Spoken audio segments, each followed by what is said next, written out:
Dito sa portion mga kabayan ng Barangay Santissimo, San Pablo City, Laguna, halos tapos na po ang paglatag ng concrete cement.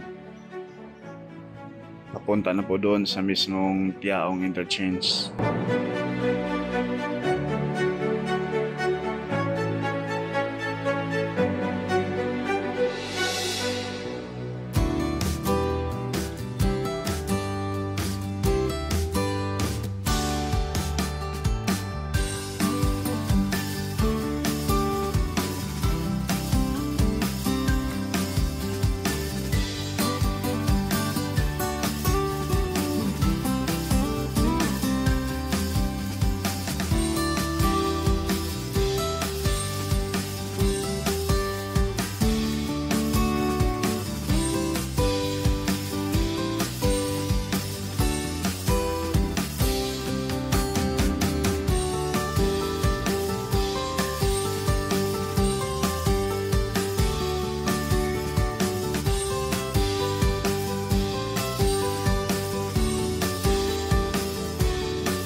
Ito pala mga kabayan, kaya dalawa yung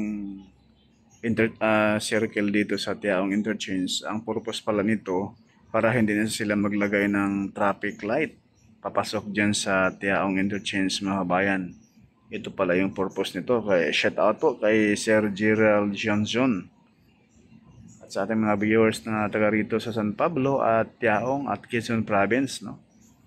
Ito na po mga bayan yung mismong ipapakita natin. Dito po kayo papasok at entrance exit po ito papasok sa Tiaong Interchange mga kabayan. Sa gawing itong kulay na semento na puti mga kabayan, sa kaliwa natin, ayan na po ay isang exclusive subdivision yan. Ayan po, ito na po yung entrance exit papasok sa South Luzon Expressway Toll Road 4. Kapag ikaw ay papuntang Maynila, galing ka ng Tiaong, right side ka lang. At kapag ikaw ay galing ng Lucena, sa bandang pinakakaliwa. At kapag ikaw ay galing ng Tiaong, papunta ka ng Lucena, dito po kayo sa gitna.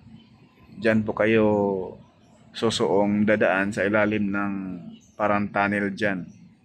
At kapag ikaw ay galing Maynila, papasok ka ng Tiaong bayan, dyan ka rin dadaan sa ilalim ng tunnel, no mga kabayan. Ayan po yung sinasabi kong parang tunnel, o ayan po, yan, dyan po kayo papasok sa ilalim kapag ikaw ay galing Tiaong papuntang Lucena at ikaw ay galing Maynila, pa-exit ka ng Lucena sa may Villa Escudero. Ang lapit lang dito mga kabayan yung exit, no? Napakaswerte ng Villa Escudero mga kabayan. Alam naman natin ay tourist spot din po yan. Malapit lang dito, nasa likuran lang natin. Kahit batuhin na din ng bato, maabot na yung gate ng Villa Escudero.